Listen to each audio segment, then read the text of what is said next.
पास में हमने देखा था विनी की मॉम हॉस्पिटलाइज्ड हो चुकी है और उनकी कंडीशन बहुत ख़राब है। साथ ही लीवर ऑपरेशन के लिए विनी को 50 मिलियन वॉन चाहिए। 50 मिलियन रुपए में बताऊं तो लगभग 30 लाख रुपए। विनी बहुत उदास हो चुका था। वो बाहर वॉक पर जाता है। उसके पास एक भी रुपए नहीं था। वो जेब से सिगरेट का पैकेट निकालता है पर सिगरेट भी खत्म हो चुकी थी। फिर वो एक टेबल पर बैठ के पुरानी मेमोरी याद करता है। उसकी मॉम बाजार से घर जा रही थी। वो सोच रही होती है आजकल अचानक मीट के दाम इतने क्यों बढ़ गए। और हाँ, किमची बनाने का सीज़न भी आने वाला है। किमची वैसे एक कोरियन ट्रेडिशनल डिश है। साथ ही उसकी मॉम कुछ दिन पहले विनी की बातें याद करती है जब उसने कहा था कि उसे फ्राइड पोर्क खाना है। वो सोचती है मैं उसे उस दिन फ्राइड पोर्क नहीं खिला पाई थी, पर खैर आज मैं उसे मीट खिला सकती हूँ। पर वो जैसे ही घर पहुँचती है वो देखती है उसके घर में आग लगी थी और वहाँ बहुत लोगों की भीड़ जमा थी। वो बहुत ज़्यादा डर जाती है और भाग के घर की ओर भागती है। साथ ही उसे याद आता है वो विनी को घर में सुला के गई थी।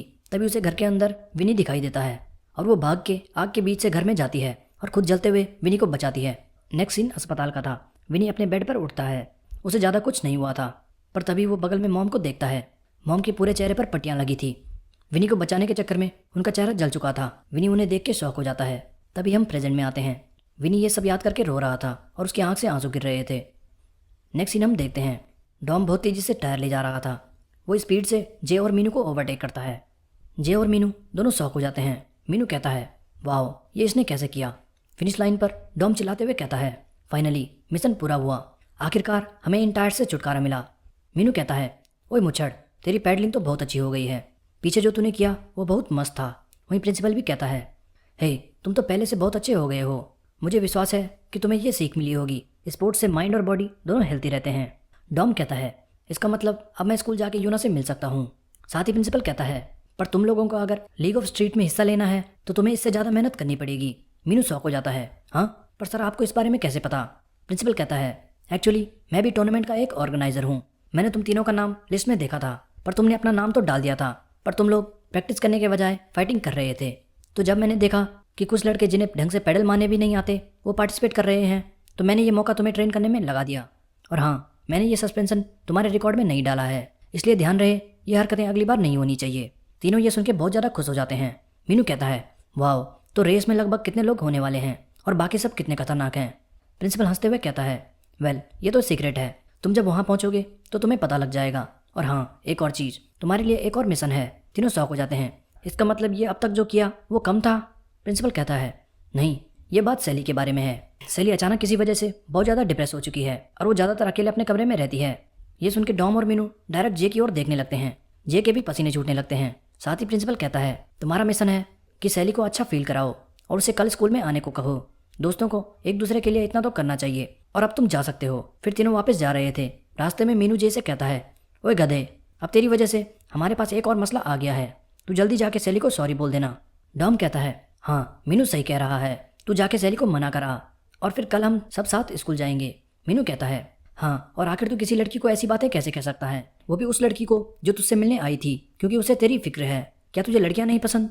जे कहता है ओके ठीक है, समझ गया, अगर मुझे स्कूल आना है तो मुझे ये करना पड़ेगा। मीनू ये सुन के शौक हो जाता है ओह वाह, ये तो मैं पहली बार देख रहा हूँ कि तू हमारी बात मान गया। नेक्स्ट सीन सैली के घर का था। जे सॉरी बोलने उसके घर आया था। साथ ही डॉम और मीनू दोनों पीछे झाड़ी में छुपे थे। मीनू कहता है डूड अब जल्दी जा, तेरे में इतना भी दम नहीं। फिर जे बेल बजाता है। स्पीकर से सैली कहती है कौन है? जे कहता है हे, ये मैं हूँ जे, मैं तुमसे 1 मिनट बात करने आया था। सैली कहती है रुको 1 मिनट, मैं अभी आई। फिर थोड़ी देर बाद सैली और जे पार्क में एक टेबल पर बैठे थे। सैली कहती है वेल बताओ तुम्हें किस बारे में बात करनी है। जे डर के मारे कांप रहा था। तभी हमें थोड़ी देर पहले का सीन दिखाते हैं।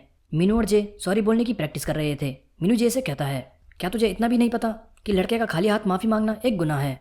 ये ले, ये एक अल्टीमेट हथियार है। ये गुलाब का फूल लड़कियों की कमजोरी है। और हाँ, ये देते वक्त एक प्यारी सी लाइन भी बोल देना, जैसे हे शैली, मैं तुमसे उस वाक्य के लिए माफ़ी मांगता हूँ, प्लीज़ मुझे माफ़ कर दो। और ये प्यारा पिंक रोज़ मेरी तरफ से प्यार और प्रॉमिस का प्रतीक है। मैं इस फूल के सामने तुमसे वादा करता हूँ कि आज से मैं तुम्हें कभी नहीं रुलाऊंगा। चलो अब खुशी से रहते हैं। जे और डॉम ये सब सुन के क्रिंज पने से शौक में थे। डॉम जे से कहता है ओए, क्या तेरा मन नहीं कर रहा कि इसका एक रैप्टा मारना था? तभी हम प्रेजेंट में आते हैं। जे कांपते हुए अपनी जैकेट से रोज़ निकालता है और हकलाते हुए कहता है शैली। शैली भी ये देख के कन्फ्यूज़ हो जाती है। पीछे मीनू उसे देख के कहता है यस यस, बस ऐसे ही जैसे मैंने कहा था वैसा कर। पर जे बहुत ज़्यादा डर जाता है और फूल फेंक के कहता है मैं ये नहीं करने वाला, और वहाँ से जाने लगता है। वहीं मीनू अपना सर पकड़ के कहता है ये हरामखोर ढीठ, इसको देख के तो मेरा खून खोल रहा है। तभी सैली वो फूल उठा के कहती है, हे क्या तुम सच में इतनी दूर बस मुझे ये रोज़ देने आए थे? मेरी पूरी लाइफ में मुझे किसी लड़के ने भाड़ में जान नहीं कहा। क्या तुझे सच में लगता है ये गुलाब का फूल मुझे अच्छा फील करा सकता है? जे कहता है, तो मैं और क्या कर सकता हूँ? सैली कहती है, अगर तुम मेरी एक बात मानो तो मैं तुम्हें माफ़ कर दूंगी। जे कहता है, कैसी बात? सैली कहती है, ठीक कल से तुम्हें एक हफ्ते के लिए मेरा बॉयफ्रेंड बनना होगा। ये सुन के डॉम और मीनू दोनों शौक हो जाते हैं। घर जाते वक्त मीनू जे से कहता है, साले हरामखोर, मैंने तुझे माफ़ी मांगने भेजा था और उसने तुझे डेट के लिए पूछ लिया। तुझे सच बता, तूने लड़कियों का दिमाग पढ़ना सीख रखा है ना? तू शायद दुनिया का इकलौता लड़का है जिसने लड़की को भाड़ में जा कहा और फिर भी उसी लड़की ने तुझे डेट के लिए पूछ लिया। साथ ही मीनू पूछता है, तो अब तूने क्या सोचा है? क्या तू उसका एक हफ्ते तक बॉयफ्रेंड बनेगा? जे कहता है, पता नहीं, मैंने इस बारे में अभी नहीं सोचा, पर स्कूल जाना है तो मुझे उसे खुश करना पड़ेगा, राइट? डॉम कहता है, हाँ, तुझे पक्का उसके साथ घूमने जाना पड़ेगा और उसको अच्छा फील कराना पड़ेगा। अगर तू नहीं चाहता कि प्रिंसिपल तेरी वाट लगा दे। वो ये सब बातें कर ही रहा था, पर तभी एक बाइकर ग्रुप तेजी से उनके बगल से निकलता है। तीनों उन्हें देख के शॉक हो जाते हैं। हाँ डैम, ये लोग तो बहुत खतरनाक लग रहे थे। मीनू कहता है, डूड तूने उस पीछे वाले की बाइक का चक्का देखा? वो कितना बड़ा था, पता नहीं उसका गियर रेशियो कितना होगा, शायद 5 की रेंज में तो पक्का होगा। वेट गाइस, क्या ये लड़के उस मॉन्स्टर ग्रुप के थे जिनके बारे में जून ने हमें बताया था? डॉम कहता है, ओह तो इन्होंने भी कंपटीशन ज्वाइन करा है। डॉम फिर उनसे पूछता है, क्या तुम्हें लगता है अगर ये लोग हमारे अगेंस्ट में आए तो मैं उस लास्ट वाले को हरा पाऊंगा? मीनू कहता है, तू कहना क्या चाहता है? डॉम कहता है, मेरा मन कर रहा है कि मैं उसके साथ रेस करूं। मीनू और जे फिर घूरते हुए उससे कहते हैं, मैन तुझे इतना घमंड कहाँ से आ रहा है? परसों तो तूने साइकिल चलानी सीखी है और तू ये टायर कब तक रगड़ने वाला है? डॉम कहता है, मैं कुछ टाइम इसे लगा के रखना चाहता हूँ। नेक्स्ट सीन हेरी की बाइक शॉप का होता है। विनी शॉप पर आया था। विनी कहता है, मैं यहाँ अपनी बाइक बेचने आया हूँ, तुम मुझे इसके कितने दे सकती हो? हेरी बाइक देख के कहती है, लेट्स सी, स्पाइनर जी के टायर्स और कार्बन फ्रेम, ये काफ़ी पुरानी हो चुकी है पर फिर भी अच्छी कंडीशन में है, तो मैं इसके इतने दे सकती हूँ। अब हमें यहाँ पे प्राइस तो नहीं बताया जाता। साथ ही हेरी कहती है, पर तुम इसे बेचना क्यों चाहते हो? क्या तुमने साइकिलिंग छोड़ दी या फिर तुम कोई नई बाइक लेने वाले हो? विनी कहता है, फालतू के सवाल मत पूछो, बस मुझे रुपए दे दो। हेरी कहती है, ओके ठीक है, बस 1 मिनट रुको। साथ ही वो सोच रही थी, मैन ये लड़का तो बहुत अजीब है। फिर वो अंदर रुपए लेने चली जाती है। विनी फिर वॉल पर लगे पोस्टर्स देखता है। वो माउंट जो को देखता है। साथ ही उसकी नज़र लीग ऑफ स्ट्रीट के पोस्टर पर जाती है और वो शॉक हो जाता है। कुछ देर बाद हेरी आके कहती है, ये लो तुम्हारे रुपए। पर वो देखती है विनी तब तक जा चुका था। साथ ही वो लीग ऑफ स्ट्रीट का पोस्टर देखती है जो कि विनी लेकर चला गया था। वहीं जे, मीनू और डॉम पास से गुजर रहे थे। मीनू जे से कह रहा था, ओए कल तू सैली से अच्छे से बात करना, क्या पता कल को तुम्हारी शादी हो जाए, तुझे पता तो है ना फिर क्या करना है। वहीं डॉम सोच रहा था, मैन मुझे तो इससे जलन हो रही है, काश यूना भी मुझसे ऐसे ही पूछती कि डॉम क्या तुम मेरे 1 हफ्ते तक बॉयफ्रेंड बन सकते हो? फिर मैं कहता 1 हफ्ते नहीं बल्कि पूरी जिंदगी। वहीं मीनू कहता है, हाँ और फिर पूरी जिंदगी तू यूना से मार खाता। तभी उनके बगल से विनी निकलता है। डॉम उसे देख के कहता है, हे ये तो वही लाल बाल वाला गधा है जिसने यूना को किडनैप करा था। वो तीनों फिर हेरी की शॉप पे पहुंचते हैं। हेरी कहती है, हे बॉयज काफी समय बाद तुम्हें देखा। डॉम कहता है, हे क्या हम आज रोलर्स पे प्रैक्टिस करने वाले हैं? वहीं मीनू हेरी से पूछता है, हे क्या यहाँ कोई लाल बाल वाला लड़का आया था? हेरी कहती है, हाँ वो अभी अपनी बाइक बेचने आया था पर फिर वो अपनी बाइक लेके वापस चला गया। मीनू कहता है, बाइक बेचने पर क्यों? हेरी कहती है, क्यों क्या हुआ? क्या तुम उसे जानते हो? वैसे मुझे उसने कुछ बताया नहीं, पर शायद उसे पैसों की बहुत ज़रूरत थी और हाँ वो जाने से पहले लीग ऑफ स्ट्रीट का पोस्टर लेकर गया। मीनू ये देख के समझ आता है विनी भी लीग ऑफ स्ट्रीट में पार्ट लेने वाला है। नेक्स्ट सीन अगले दिन का था। लड़के सैली और जे को साथ में देख के पागलों की तरह बातें करने लगे थे। कुछ तो दीवार पे अपना सर फोड़ रहे थे। होली क्रैप, मुझे बहुत जलन हो रही है, मुझे यकीन ही नहीं हो रहा ये इतनी हॉट लड़की इसके साथ घूम रही है। अब समझ आया जब मैंने सैली को डेट के लिए पूछा तो उसने मना क्यों कर दिया। डैम, मुझे पता था ये होने वाला है। पहले दिन से ही ये पढ़ाकू उसके साथ फ्लर्ट करने लगा था। वहीं मीनू जे से कहता है, ओए जे तुझे पता है ना लड़के तुझे मारने को दौड़ रहे हैं। ब्रो अब अपना ध्यान रखना। तभी स्कूल का नया प्रेसिडेंट कहता है, वो देखो अपना x school president. Damn bro तू तो बहुत अच्छा लग रहा है, स्कूल में डेटिंग वगैरह करने लगा है। तुझे पता है ना उस इंसिडेंट के बाद तुझे स्कूल प्रेसिडेंट की पोस्ट से फायर कर दिया गया है। मीनू कहता है, वेट तो हमारे पीछे यहाँ नया प्रेसिडेंट भी बन गया। साथ ही प्रेसिडेंट बकवास करता है, बच्चों ने अच्छा फैसला किया। वेल मुझे लगा मैं तुझे बता दूं कि तू प्रेसिडेंट नहीं रहा और अब मैं यूनहो नया प्रेसिडेंट हूँ।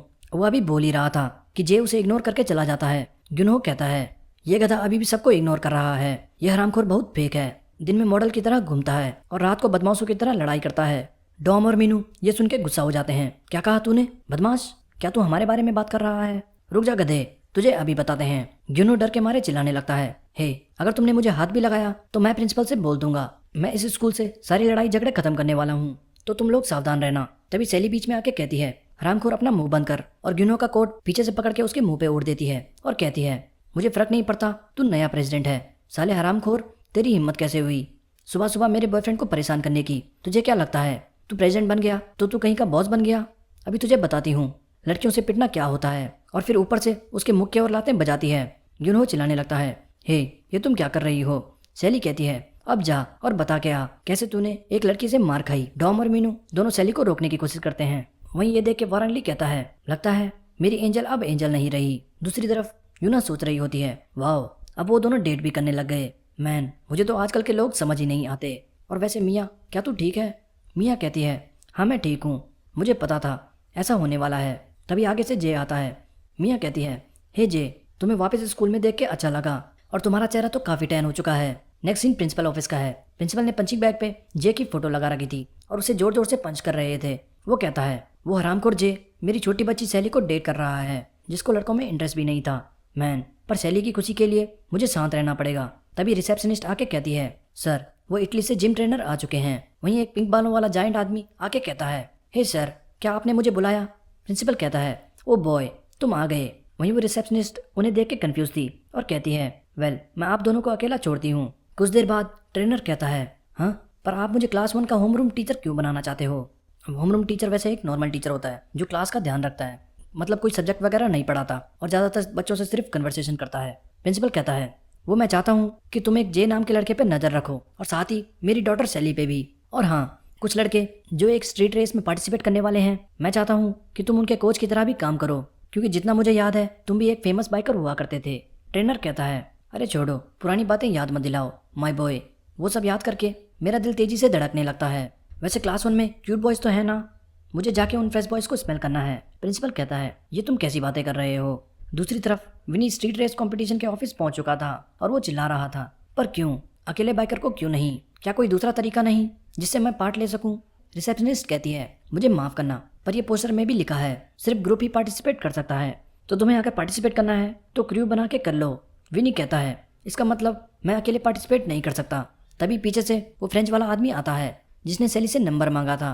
वो कहता है, हे तुम उस लड़की पे क्यों चिल्ला रहे हो? विनी कहता है, अब मुझे ये बोलने की किसकी हिम्मत हुई? वो फ्रेंच गाय कहता है, ओए लाल खोपड़ी इस प्यारी लड़की को परेशान मत कर और जा जाके अपनी टीम बना के आ।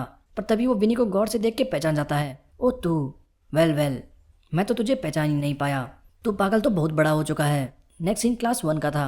ट्रेनर बताता है, मेरा नाम मारियो है और आज से मैं क्लास 1 का इंचार्ज हूँ। तुम सबसे मिलके अच्छा लगा। उसे देख के बच्चे बातें करने लगते हैं, वेट हमारा होम रूम टीचर, वो भी एक जिम ट्रेनर। अब तो हम गए, मैं क्या कोई सपना देख रहा हूँ? मैन अचानक मेरा स्कूल आने का मन ही मर गया। साथ ही मारियो कहता है, और हाँ वो जे नाम का लड़का किधर है? सारे बच्चे जे को देखने लगते हैं, वेट अब इसने क्या किया? जे कहता है, वो मैं हूँ। मारियो जे पे जाता है और उसका मुंह पकड़ के कहता है, प्रिंसिपल ने मुझे तुझ पे नज़र रखने को कहा है, पर तू तो बहुत हैंडसम है, तो मैं वैसे भी तुझ पे नज़र रखने वाला था। और उसे आंख मारता है। जे डर से कांपने लगता है। वहीं डॉम कहता है, ब्रो जे गुड बाय, हम तुझे याद रखेंगे कि तू अच्छा इंसान था। वहीं मिया और यूना सोच रही होती है, अब लड़के भी इसे पसंद करने लगे हैं।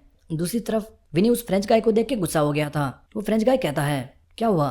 तुझे तो मुझे देख के खुशी होनी चाहिए थी, कितने साल हो गए और देखो तू तो मुझसे भी लंबा हो गया। और ये क्या, तू कंपटीशन में पार्ट ले रहा है? बचपन में जब हम बाइकिंग करते थे तब तू काफ़ी अच्छा राइडर था, पर क्या तू अभी भी बाइकिंग करता है? पीछे से उसका दोस्त उससे पूछता है, क्या तू इसे जानता है? ये है कौन? फ्रेंच गाय कहता है, वो जब हम छोटे थे तब एक ही कॉलोनी में रहते थे और ये सेम जूनियर हाई में जाता था जहाँ मैं जाया करता था। तब हम दोनों बहुत करीब थे और मैंने इसकी लाल आंख की वजह से इसको निकनेम भी दिया था। उसका दोस्त कहता है, वाह ये तो गजब है, पर इसकी 2 कलर की आंखें हैं कैसी? ये कोई अल्बाइनो है क्या? विनी कहता है, मुझे बंदरों की तरह घूरना बंद करो और यहाँ जो करने आए हो वो करो। उसका दोस्त कहता है, जरा मुंह संभाल के, इसकी पर्सनालिटी तो इसके चेहरे की तरह बिगड़ी हुई है। फ्रेंच गाय कहता है, ओह तो तू अभी भी बचपन की तरह है, पर ड्यूड अब तू हमसे ऐसी बात नहीं कर सकता। वैसे देख के लग रहा है कि तू बिना क्रू के यहाँ पार्टिसिपेट करने आया है, तो क्या कहता है, क्या तू हमारा क्रू ज्वाइन करेगा?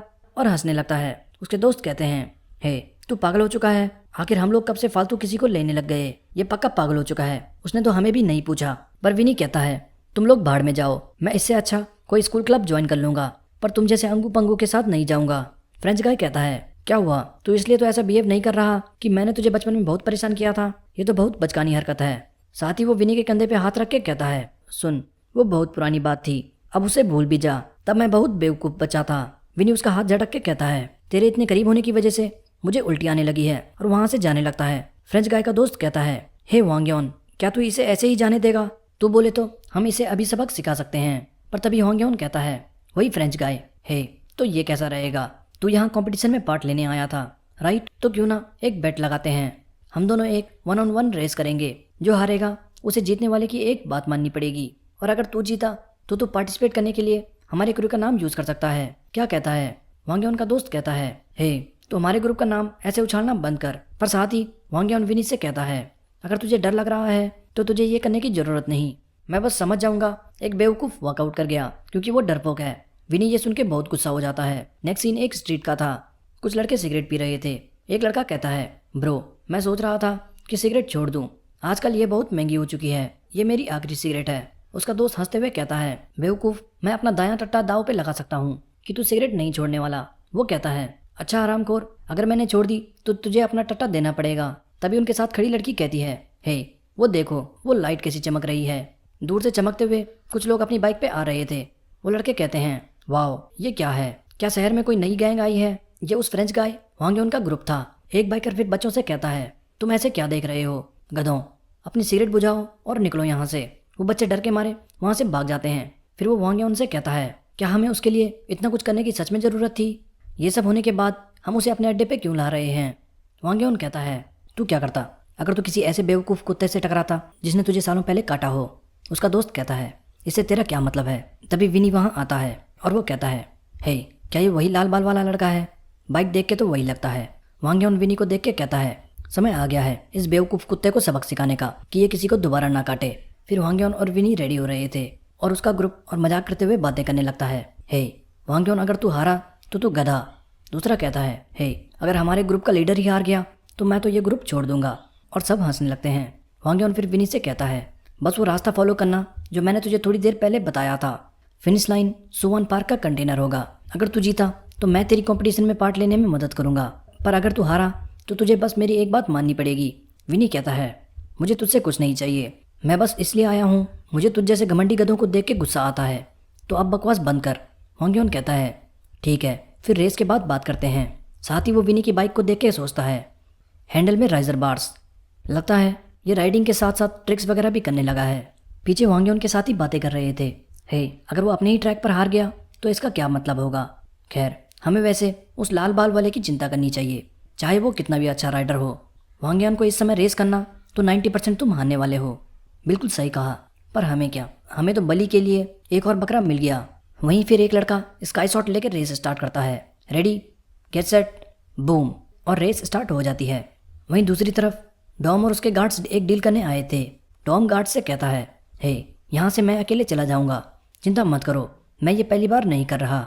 उसका गार्ड कहता है, अगर कुछ दिक्कत हुई तो हमें कॉल कर देना, हम बाहर से नजरें बनाए हैं। फिर डॉम चला जाता है। वहीं अंधेरे में एक लड़का सिगरेट पी रहा था। डॉम फ्लैश लाइट जलाता हुआ कहता है, हे क्या वो तुम हो? वो लड़का कहता है, हे क्या हाल है ब्रो? डॉम उसे देख के सोचता है, डैम क्या वो रोल्स रॉयस है? ये बंदा सही लगता है, मैं इसे ट्रस्ट कर सकता हूँ। वो लड़का डॉम से कहता है, मुझे पैसे दिखाओ। डॉम उसे पैसे दिखा के कहता है, मुझे स्टफ दिखाओ, वो असली है ना? वो लड़का कहता है, हे इतना क्यों मचल रहे हो, यहाँ पर सिर्फ बेस्ट सामान मिलता है, मैं कोई नकली सामान नहीं बेचता। ये लो, ये एक बैड बॉय AJ-11 है, तुम इसे सूट के साथ भी पहन सकते हो। डॉम फिर वो शूज़ चेक करता है, बिल्कुल साफ, लेज़र प्रिंटिंग और स्पेस भी सही है, और सोल के कार्बन पैटर्न भी बिल्कुल असली लग रहे हैं, तो ये मेरे हुए राइट? वो लड़का कहता है, ये इस प्राइस में मिलने बहुत कठिन है और ये बिल्कुल नए हैं। अच्छा ठीक है, डील डन। और फिर वो लड़का अपनी साइकिल पर निकल जाता है। डॉम शॉक हो जाता है, वेट, तो ये रोल्स रॉयस उसकी नहीं थी, तो फिर वो इस पे टेक लगा के क्यों खड़ा था? पर तभी उस जूते का सोल झड़ने लगता है और डॉम शॉक हो जाता है, वेट, हाँ ये क्या हो रहा है? साले हरामखोर, तूने ये ग्लू से चिपकाए थे? और उसे जोर जोर से गाली देने लगता है। पीछे से उसका गार्ड कार लेके आता है, सर जल्दी से बैठ जाओ, हम उसे अभी पकड़ते हैं। वो लड़का मस्त खुश होकर जा रहा था, तभी वो देखता है डॉम की कार उसका पीछा कर रही है और वो अपनी बाइक भगाता है। डॉम कहता है, रुक जा हरामखोर, बस एक बार तो पकड़ में आ जाए। गार्ड बहुत तेजी से कार भगाता है और उसे ठोकने वाला होता है, तभी वो मोड़ काट के खुद को बचाता है। डॉम पीछे से चिल्लाने लगता है, ओए हरामखोर चोर, जल्दी से वहीं पे रुक जा, तेरी हिम्मत कैसे हुई मुझे नकली जूता बेचने की? वो दोनों बहुत तेजी से जा रहे थे तभी वो लड़का स्किड करता हुआ बाइक स्लो करता है और मोड़ काट के वापस घूम जाता है। कार बहुत स्पीड में थी और गार्ड मोड़ काटने की कोशिश करता है, पर कार टर्न होके वहीं पर रुक जाती है। वो लड़का फिर वहां से भाग जाता है। गार्ड कहता है, डैम, वो हरामखोर, उसे बाइक चलानी तो आती है, वो तो विन डीजल की तरह बच के निकल गया। डॉम गुस्से से बहुत ज़्यादा फ्रस्ट्रेट हो गया था, पर अचानक वो चिल्लाता है, ड्यूड, वो कितना ऑसम था। और दोनों गार्ड्स कंफ्यूज हो जाते हैं। पर तभी डॉम के पास से विनी और वांग यॉन तेजी से निकलते हैं। वो कहता है, वेट, अब ये क्या था? नेक्स्ट सीन सिटी का था। सिटी में बहुत ट्रैफिक है। पर तभी बीच से विनी और वांग यॉन निकलते हैं और रोड क्रॉस कर रहे लोग उन्हें गाली देने लगते हैं। आगे रोड पर दो लोग एक सीढ़ी लेकर चल रहे थे। विनी बहुत तेजी से आके उनके बीच से निकल जाता है और वो कहते हैं, वेट, वो क्या था? वहीं एक टनल में एक कपल खड़े थे और वो किस करने वाले थे। तभी उनके बगल से चमकता हुआ वांग यॉन का ग्रुप निकलता है और वो चिल्लाते हैं, हे, तुम लोग कमरा क्यों नहीं लेते गधों? वो हैमर जमीन में घसीटते हुए ले जा रहे थे। एक कहता है, मेरे पीछे आओ, ये शॉर्टकट है, हमें उनसे पहले वहां पहुंचना है। वैसे वांग यॉन उससे हारेगा तो नहीं, क्योंकि फिर हम बेकार दिखेंगे, पर वैसे वांग यॉन जीतने के लिए कुछ भी कर सकता है। प्लस उसके पास बहुत स्किल्स हैं जिससे वो रेस जीत सकता है। मुझे तो अभी भी उस लाल खोपड़ी के लिए बुरा लग रहा है। दूसरा कहता है, बुरा लग रहा है? पर क्यों? बकवास बंद कर, हमसे रेस करना मतलब वो उसकी कीमत चुकाने को तैयार है। विनी और वांग यॉन बहुत तेजी से जा रहे थे। वांग यॉन कहता है, हे, तुम उस राइजर बाइक के साथ काफ़ी अच्छी बराबरी कर रहे हो। पर विनी ठीक उसके पीछे चल रहा था और वो वही स्लिप स्ट्रीम यूज़ कर रहा था जो जून ने Sunny high versus mountain high की रेस में यूज़ करी थी। वांग यॉन भी ये समझ जाता है। वो कहता है, तुझे मेरा पीछा करना बंद करना होगा, वरना जल्दी ही तू हार जाएगा। तभी वांग यॉन आगे एक गड्ढा देख के कहता है, अगर तू ऐसे ही मेरा पीछा करता रहा तो तू मरने वाला है। वो जाके गड्ढे के बगल से कट मारता है। विनी अचानक गड्ढा देख के डर जाता है। वो कहता है, ओह क्रैप। पर तभी वो अपनी बाइक टेढ़ी करके गड्ढा दोनों टायर्स के बीच से निकाल देता है। वांग यॉन ये देख के कहता है, वाओ, तू तो मैंने जितना सोचा था उससे अच्छा निकला। वांग यॉन फिर आगे देखता है, एक बच्चा रोड पर अपनी तलवार से खेल रहा था। वांग यॉन उसकी तलवार छीन के निकल जाता है और उसे अपने पीछे छुपा लेता है। कुछ ही देर में विनी भी वापस उसके पीछे लग चुका था। वांग यॉन फिर आगे एक शार्प मोड़ देखता है और ब्रेक मार के स्पीड स्लो करता है। विनी साइड से ओवरटेक करके आगे निकलता है और मोड़ देखते ही ड्रिफ्ट मारता हुआ शार्प टर्न लेता है। वांग यॉन कहता है, वाओ, समझ नहीं आ रहा ये पागल है या बहादुर, पर मुझे माफ़ करना दोस्त, अब ये वो जगह है जहाँ मैं तुझसे आगे निकल जाऊंगा। वांग यॉन फिर अपनी पूरी बॉडी कवर कर लेता है। आगे बहुत घुप अंधेरा था। विनी कहता है, डैम इट, अचानक यहाँ इतना अंधेरा कैसे हो गया? और क्या वो मेरे पीछे आ भी रहा है या नहीं? उसके काले कपड़ों की वजह से मैं उसे देख ही नहीं पा रहा। तभी विनी महसूस करता है वांग यॉन तेजी से उसके बगल से निकलता है। विनी सोचता है, वेट, क्या भी वो मेरे बगल से निकला? क्रैप, मैं तो उसे देख ही नहीं पाया। अचानक आगे से एक कार हाई बीम करके आ रही थी। उसकी तेज लाइट की वजह से विनी कुछ नहीं देख पाता। विनी कहता है, मैन, अब ये क्या है? पर तभी वो किसी चीज़ से टकराता है और धड़ाम से नीचे गिर जाता है। वहीं वांग यॉन और उसके साथी आते हैं और कहते हैं, क्या तुझे दर्द हो रहा है? क्या तू ठीक है? विनी दर्द के मारे करा रहा था। वांग यॉन कहता है, यहाँ बहुत अंधेरा है तो तुझे आराम से चलना चाहिए था। दुख की बात है कि तू फिनिश लाइन तक पहुँचने वाला था। वहीं हम देखते हैं वांग यॉन ने विनी के टायर में वो तलवार डाल के विनी को गिराया था। विनी भी उठ के वो तलवार देखता है। वेट, ये तलवार यहाँ क्या कर रही है? ये मेरे टायर में क्यों फंसी है? हरामखोर, तूने अभी क्या किया? वांग यॉन कहता है, मुझे ब्लेम मत कर, ये मेरी गलती नहीं कि तू रोड पे ध्यान से देख के नहीं चल रहा था। विनी बहुत ज़्यादा गुस्सा हो जाता है और कहता है, ओए हरामखोर डरपोक, इधर आ, मैं तुझे नहीं छोड़ूंगा। तभी ग्रुप के कुछ लड़के विनी को पकड़ लेते हैं। वांग यॉन कहता है, ये कोई ऑफिशियल रेस नहीं थी, ये तो बस स्ट्रीट रेस थी, तो अब दुखी मत हो कि तू गिर गया और रेस हार गया, अब अपनी हार मान ले। विनी चिल्ला के कहता है, तू भाड़ में जा और तुम लोग मुझसे अपना हाथ दूर रखो। वहीं वांग यॉन कहता है, अब जब तू हार गया है तो तुझे मेरी एक बात माननी पड़ेगी और ये कोई बड़ी बात भी नहीं है। तभी एक लड़का हैमर घसीटता हुआ आता है। विनी भी ये देख के बहुत कंफ्यूज था। वांग यॉन मुस्कुराते हुए कहता है, मैं बस तेरा एक पैर तोड़ने वाला हूँ ताकि तू कभी घमंड ना कर पाए, तुझे बस हिलना नहीं है। वो लड़का हैमर उठा के मारने वाला होता है। विनी भी बहुत ज़्यादा डर जाता है। तभी वांग यॉन जोर जोर से हंसने लगता है और कहता है, मैन, तू तो एक छोटा बच्चा है, कोई इसका चेहरा देखो, मैं तो बस मजाक कर रहा था। एनीवे, अगर तू मैच में हमसे हारता है तो हमारे रूल हैं कि हारने वाले की बाइक तोड़ दी जाए। और हथौड़ा मार के वो उसकी बाइक तोड़ देते हैं। विनी बाइक को टूटता देख शॉक हो जाता है और गुस्से से चिल्ला के उन्हें गाली देता है। तभी एक लड़का उसके मुंह में जोर से लात मारता है। विनी बहुत ज़्यादा गुस्सा हो जाता है। वांग यॉन उसके सामने आके कहता है, हे बेवकूफ़, याद रखना यही होता है जब तेरे जैसे पागल लोगों के सामने ज़्यादा बनता है। खैर, अब तेरे पास बाइक नहीं है तो तुझे रेस में हिस्सा लेने की कोई चिंता नहीं होगी, ना ही क्रू और ग्रुप ज्वाइन करने की प्रॉब्लम है। फिर सारे वहाँ से जाने लगते हैं। वहीं दूर एक कार पे सांगो चॉय उन लड़कों की चमकती ड्रेस देखता है और बेवकूफ़ लड़के कह के निकल जाता है। वहीं वो लड़के बातें करने लगते हैं। अब इस पे बाइक नहीं है तो इसे पैदल घर जाना पड़ेगा और हंसने लगते हैं। हे, शायद तुझे इसे अपनी पुरानी बाइक देनी चाहिए। लॉल। फिर वो सारे वहाँ से चले जाते हैं। वहीं कुछ देर बाद सांगख्वान वहाँ आता है। शायद विनी ने उसे फ़ोन करा था। वो अंधेरे में कहता है, हे विनी, तू किधर है? और वो देखता है विनी रोड पर घायल पड़ा है। वो विनी को उठाता है और पूछता है, हे, ये क्या हुआ? आखिर ये किस हरामखोर ने किया? विनी अपनी बाइक देख के बहुत ज़्यादा गुस्सा हो जाता है और दीवार पर जोर का मुक्का मारता है। नेक्स्ट सीन अगले दिन का था। सैली डॉम के कुत्ते को खाना खिला रही थी। वहीं पीछे मीनू और डॉम खड़े थे। मीनू कहता है, ओए, ये डॉग लड़का है क्या? डॉम कहता है, हाँ, देख नहीं रहा वो सैली को देख के कितना खुश है। मीनू कहता है, मैन, ये लड़के सेम होते हैं, इंसान हो या जानवर। तभी डॉम मीनू को बताता है, हे, कल शाम को मैंने वो रेड बाल वाला लड़का देखा। मीनू कहता है, ओह, क्या वो फिर से किसी को पीट रहा था? डॉम कहता है, नहीं, देख के तो लगा था कि शायद वो किसी से रेस कर रहा था। मीनू कहता है, रेस? पर किससे? डॉम कहता है, मुझे नहीं पता, पर उन्हें सड़क पे जाते हुए देखना बहुत क्रेजी था। मैन, मुझे रोलर प्रैक्टिस करनी है। मीनू सोचता है, रेस शायद कोई टीजे की गैंग से रहा होगा। तभी यूना और मिया भी वहाँ आ जाती है और कहती है, हे, तुम लोग यहाँ क्या कर रहे हो? मीनू डॉम से पूछता है, ओए, मेरे बाल ठीक लग रहे हैं? डॉम कहता है, हाँ, बिल्कुल हमेशा की तरह। मिया कहती है, गाइस, क्या तुम मुझे बता सकते हो कि तुम सबके कपड़ों का साइज क्या है? डॉम कहता है, हाँ, पर क्यों? तुम्हें यह क्यों जानना है? मिया कहती है, वेल, मैं एक शख्स को जानती हूँ जो एक क्लोथिंग स्टोर में काम करता है और मैं सोच रही थी कि सबके लिए हमिंगबर्ड की यूनिफॉर्म बनाई जाए। मीनू मिया के हाथ पकड़ के कहता है, वाह मिया, तुम्हारा चेहरा और दिल इतना सुंदर कैसे हो सकता है? तुम तो एंजल हो। वहीं यूना ये देख के सोचती है, डैम, वो फिर से मिया पे ट्राई मारने लग गया। यह हरामखोर एक भी मौका नहीं छोड़ता। सैली कहती है, मिया, मैं मीडियम साइज लूँगी। मैं छोटा साइज पहनती थी पर मेरी बॉडी की वजह से अब मुझे बड़ा साइज लेना पड़ रहा है। तभी मारियो वहाँ आता है और कहता है, हे, तुम लोग यहाँ क्या कर रहे हो? क्लास स्टार्ट होने वाली है। तभी वो डॉम के कुत्ते को देखता है। वेट, मैं जितना इस छोटे कुत्ते को देखता हूँ ये उतना ही क्यूट लगता है। वाह, इससे तो मर्दानी ताकत बह रही है। वाह, और इसकी खुशबू।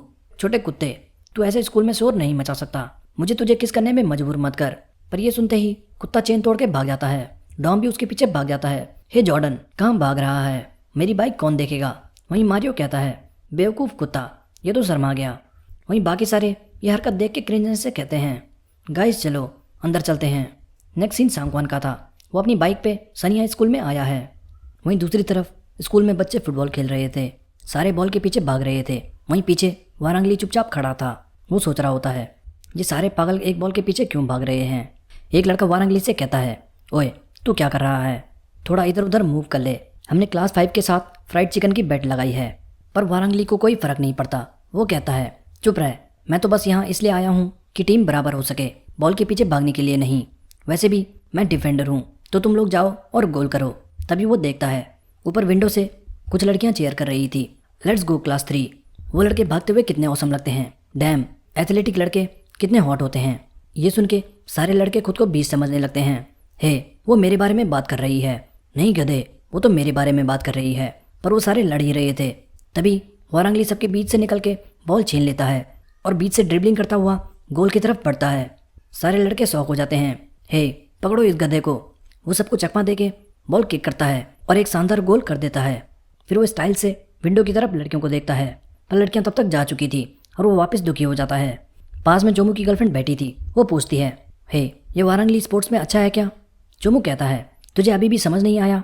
वो जब भी लड़कियों को देखता है तो उसके अंदर सुपर नेचुरल ताकत आ जाती है। सिन्योंग भी ये सुन के कहती है, वाओ, ये लूज़र कितना डेस्परेट है, पर ये बेवकूफ़ लड़कियों के पीछे क्यों पड़ा रहता है? जोमू कहता है, सिर्फ वो नहीं, सारे लड़के ऐसे होते हैं। वहीं जून अपनी क्लास की खिड़की से बाहर देख के सोचता है, मैन, सारे बच्चे बाहर मज़े कर रहे हैं, मुझे भी मज़े करने थे, पर डैम, ये एंट्रेंस एग्ज़ाम और जल्दी हमारी रेस भी होने वाली है। दूसरी तरफ बेंच पे सैली और जे बैठे थे। सैली जे से कहती है, हे जे, क्या तू मेरे घर पे साथ में पढ़ने चलेगा? मुझे 3 भाषाएं भी आती है, मैं तुझे वो सिखा सकती हूँ।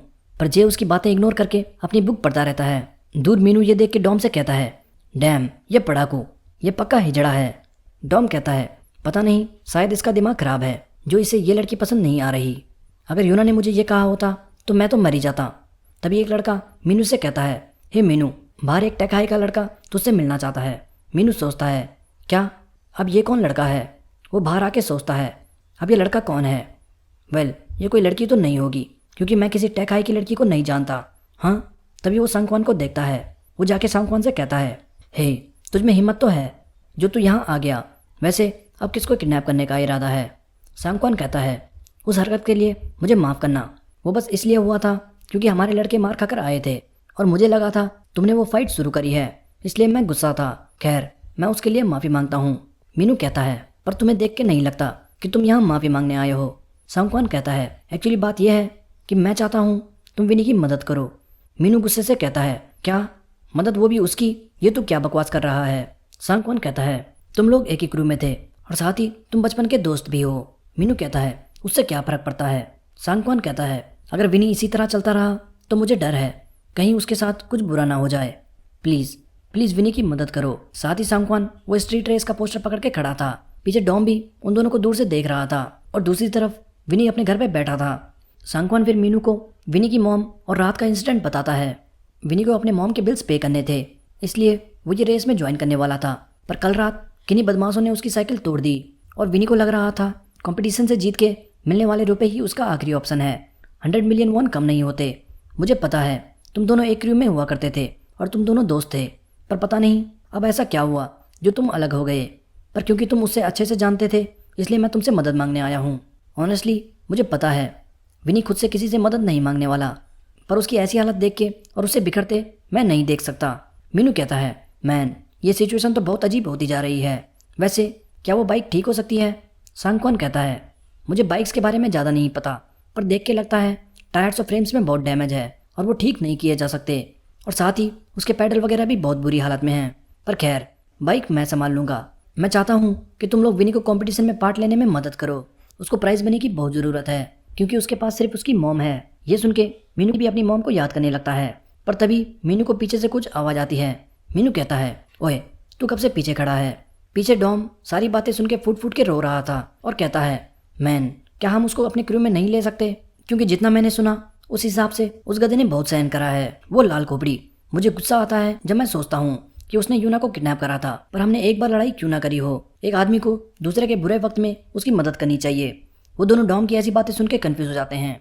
मीनू फिर सांगक्वान से पूछता है, वेल, मैं तुमसे बस एक बात पूछना चाहता हूँ, तुम क्यों विनी की मदद करना चाहते हो? सांगक्वान फिर पुरानी मेमोरी याद करता है जब विनी ने उसे सुसाइड करने से बचाया था। वो कहता है, क्योंकि वो मेरा दोस्त है। कुछ देर बाद फिर डॉम और मीनू बाकी लोगों को इस बारे में बताते हैं।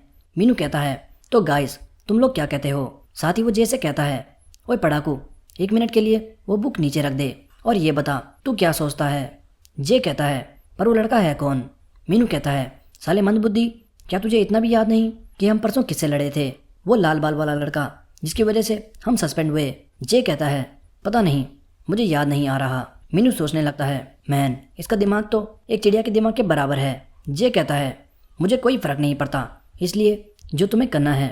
मीनू सोचने लगता है, पता नहीं अब ये कूल बनने की एक्टिंग कर रहा है या सच में इसे कोई फ़र्क नहीं पड़ता। वहीं सेली भी कहती है, वेल, मुझे भी कोई फ़र्क नहीं पड़ता, इसलिए तुम्हें जो करना है वो करो। फिर मीनू जून से पूछता है।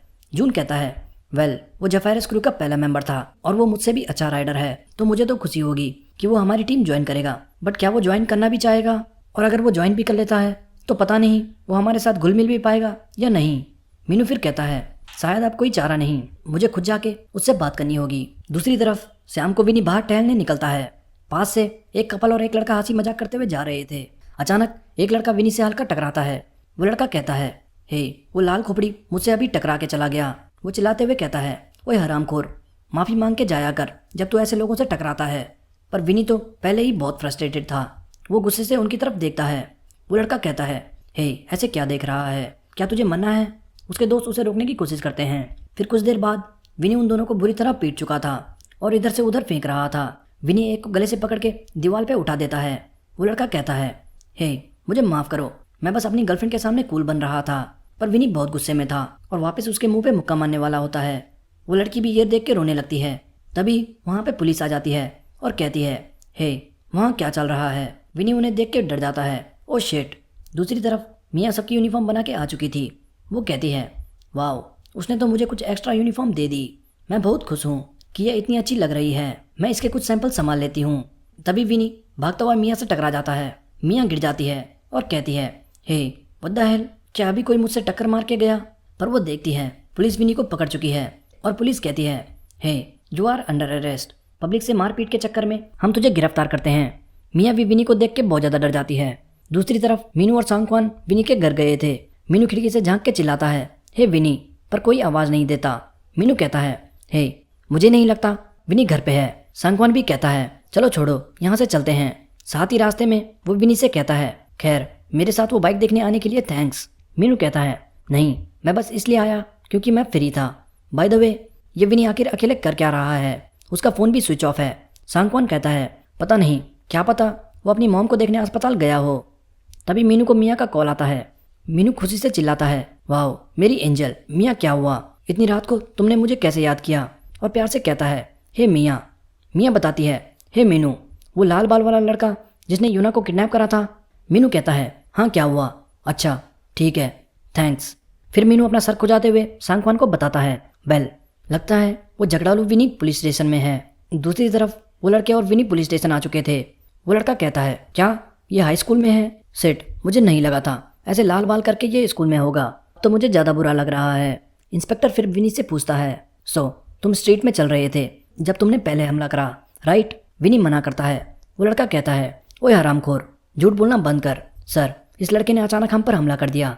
मैं बता रहा हूँ, हमें ऐसे बदमाशों को जेल में डाल देना चाहिए। जब मैं अस्पताल में जाऊँगा तो वो लोग मुझसे कहने वाले हैं मुझे हफ्तों ठीक होने में लगेंगे, इसलिए इसका भुगतान करने के लिए रेडी हो जा, वरना पिटने के लिए तू भी तैयार रहना। इंस्पेक्टर फिर विनी से कहता है, हे शांत हो जाओ और अपने पेरेंट्स को कॉल करो। विनी कहता है, मेरे कोई पेरेंट्स नहीं है। इंस्पेक्टर गुस्से से कहता है, हे सुन लड़के, मैं अगर चाहूँ तो तेरे बारे में सब पता लगा सकता हूँ, इसलिए टाइम बर्बाद मत कर और अपने पेरेंट्स बुला। विनी कहता है, मैं कह चुका हूँ कि मेरे पेरेंट्स नहीं है। वो लड़का कहता है, हे बकवास बंद करो, छोड़ो, मुझे कोई कॉम्प्रोमाइज़ नहीं करना। जल्दी से इस गधे को जेल में डाल दो। मैंने इसे बच्चा समझ के खुद को मारने दिया और अब इसे लगता है ये सब मजाक चल रहा है। उसकी गर्लफ्रेंड कहती है, हे बेब चुप हो जाओ, तुमने उसे मारने नहीं दिया, वो तुम्हें बुरी तरह पीट रहा था और तुम जाने की भीख मांग रहे थे। वो लड़का कहता है, ये तू क्या कह रही है, मैंने कब एक हाई स्कूलर से भीख मांगी? तभी स्टेशन में सांगवान और मीनू आते हैं। कुछ देर बाद घर जाते वक्त विनी कहता है, तुम्हारे पास समझौता करने को रुपए कहाँ से आए? सांगवान कहता है, मैंने अपनी मोटर बाइक बेच दी। वहीं मीनू चिल्लाते हुए कहता है, हे मैंने सुना तेरी मॉम बीमार है और ये तू क्या कर रहा है, चलते फिरते लोगों को मार रहा है, क्या तू पागल हो चुका है? विनी कहता है, हे तुझे मेरी फैमिली सिचुएशन के बारे में क्या पता है? साथ ही विनी सांगवान से कहता है, हे तूने इसे क्या बताया और क्यों? क्या तू ऐसे ही सबको मेरी बेकार लाइफ के बारे में बता रहा है? सांगवान चिल्लाते हुए कहता है, सुन, मैंने मीनू को इसलिए बताया क्योंकि मुझे उसकी मदद चाहिए थी, पर क्या ये सब अभी इतना ज़रूरी है? तुझे क्या लगता है किसी को मार के तेरी सारी प्रॉब्लम्स ठीक हो जाएगी? तुझे शांति से सोच के कुछ तरीका ढूंढना चाहिए, ना कि ये बदमाशी करके। विनी कहता है, शांति से? तुझे लगता है कि मैं ऐसी सिचुएशन में शांति से कुछ सोच सकता हूँ? मीनू फिर बीच में आके कहता है, हे रुक जाओ, दोनों के दोनों शांत हो जाओ। विनी कहता है, शांत? बकवास बंद कर और ऐसी साधु की तरह एक्टिंग करना बंद कर। तेरा तो चेहरा देख के ही मुझे घिन आती है, हरामखोर पाखंडी। मीनू कहता है, पर मैंने क्या किया? विनी कहता है, अब अनजान बनने की कोशिश मत कर। तुझ जैसे अमीर लड़के को क्या पता रियल प्रॉब्लम्स क्या होती है। तू खुद एक रीज़न है जिसकी वजह से मेरी ये हालत है। मीनू कहता है, क्या ये तू कैसी बात कर रहा है? विनी बताता है, मेरी मॉम ने बड़ी मुश्किल से पैसे इकट्ठे करके एक स्टोर खोला था, पर तेरे अमीर बाप ने करोड़ों रुपए फेंक के स्टोर के जस्ट बगल में एक डिपार्टमेंट स्टोर खोल दिया। शुक्रिया तेरे डैड का, जिसकी वजह से मेरी मॉम का स्टोर बुरी तरह घाटे में चला गया और बाद में जाके कर्जे की वजह से बंद हो गया। जिनके पास पैसे हैं वो पैसा लगा के पैसा बनाते हैं और जो गरीब हैं वो पागलों की तरह मेहनत करके भी गरीब रहते हैं। मैं एक गरीब फैमिली में पैदा हुआ जहाँ हमेशा मुसीबतें आती है और आजकल मैं ये सोच के सोता हूँ, काश मेरी आंखें दोबारा ना खुले, या शायद मैं किसी कार से टकरा जाऊँ ताकि मुझे इंश्योरेंस के कुछ पैसे मिल सकें। वो ये बकवास कर ही रहा था, तभी सांगवान उसके मुंह पे एक जोर का पंच मारता है और चिल्लाते हुए कहता है, तू मर क्यों नहीं जाता साले हरामखोर, तुझे मरना है ना, आजा मैं तुझे मारता हूँ। मीनू उसको रोकता है। साथ ही सांगवान कहता है, क्या तुझे याद नहीं तूने मुझसे क्या कहा था? मुझे शर्म आती है कि मैंने तेरे जैसे को दोस्त माना। ठीक है, जा और जाके अपनी ज़िंदगी बर्बाद कर ले। और ये कह के वहाँ से चला जाता है। मीनू उसे रोकने की कोशिश करता है पर वो नहीं रुकता। फिर वो विनी से कहता है, हे विनी, जो भी हुआ उसके लिए मुझे माफ़ करना। मुझे इस सब के बारे में नहीं पता था। मैं तुम्हारी हेल्प करने की हालत में भी नहीं हूँ क्योंकि मेरे डैड और मेरे बीच में सिचुएशन ख़राब है। पर इस समय मैं तुझे बस ये कह सकता हूँ, हमारे साथ कंपटीशन ज्वाइन कर ले। तुझे पैसों की ज़रूरत है ना? विनी शांत खड़ा होता है। घर जाते वक्त विनी मीनू की बाकी बातें याद करता है। मीनू कह रहा था, फिर भी सांगवान को तेरी फिक्र है। वो हमारे स्कूल भी आया था हमसे मदद मांगने और कह रहा था कि तू मुसीबत में है। मैंने स्कूल में नए लड़कों के साथ एक ग्रुप बनाया है, मुझे कॉल करना अगर तुझे बचपन की तरह राइड करने का मन हो। जून और बाकी क्रू के लड़कों ने कहा कि तू क्रू ज्वाइन कर सकता है, चल साथ में कंपटीशन में हिस्सा लेते हैं और प्राइज मनी जीतते हैं। वो ये सब सोचते हुए जा रहा था, तभी विनी घर पहुंच के देखता है घर पे एक न्यू बाइक खड़ी थी और वो शौक हो जाता है। साथ ही उसमें एक नोट लगा था जिसमें लिखा था, सिर्फ वो लोग जिनमें खुद को मारने की हिम्मत है वही कुछ बदलने का दम रखते हैं। फिर हम सांगवान और विनी का पास देखते हैं। स्कूल में कुछ लड़के सांग को बुली कर रहे थे। एक मोटा लड़का सांग से कहता है, हे आज के लिए मुझे अपना बैग दे दे, मैं आज अपनी बुक्स लाना भूल गया और तूने तो अपना होमवर्क भी किया होगा तो जल्दी ला। तभी विनी आके उस मोटे से कहता है, ओए सुअर दूर हट, मैं बहुत थक गया हूँ तो यहाँ से हट जा। वो मोटा लड़का कहता है, हे विनी सॉरी, आज तो तू जल्दी आ गया, तुझे कुछ चाहिए क्या? क्या तुझे कुछ चाहिए, कोल्ड ड्रिंक वगैरह? वहीं सांग गुस्से से उन्हें मनी मन गाली दे रहा था, साले हरामखोर नौकर। दूसरे दिन वो मोटा सांग के जूते छीन के कहता है, हे सांग ये तेरे जूते हैं ना, ये तो बहुत महंगे लग रहे हैं, चल मैंने ये अपने जूतों से एक्सचेंज कर लिए, ओके। और हंसने लगता है, तेरी फैमिली वैसे भी अमीर है तो तुझे फर्क भी नहीं पड़ेगा, सो थैंक्स। अगले दिन वो मोटा सांग के ट्रिप के पैसे छीन के कहता है, ओ नाइस, तूने ट्रिप के पैसे कैश में लाए हैं। वो अपने दोस्तों से कहता है, चलो इन पैसों से कुछ कपड़े लेके आते हैं। थैंक्स सांग पैसों के लिए, ऐसे समझ कि तू इन पैसों की वजह से खुला घूम रहा है। सांगवान हमेशा की तरह चुपचाप से ये सब सहन करता है और उन्हें घूर रहा था। वो मोटा कहता है, हे क्या हुआ, तुझे कुछ कहना है? हमें ऐसे क्यों घूर रहा है? क्या तुझे हमारे साथ ट्रिप पर चलना है? लॉल।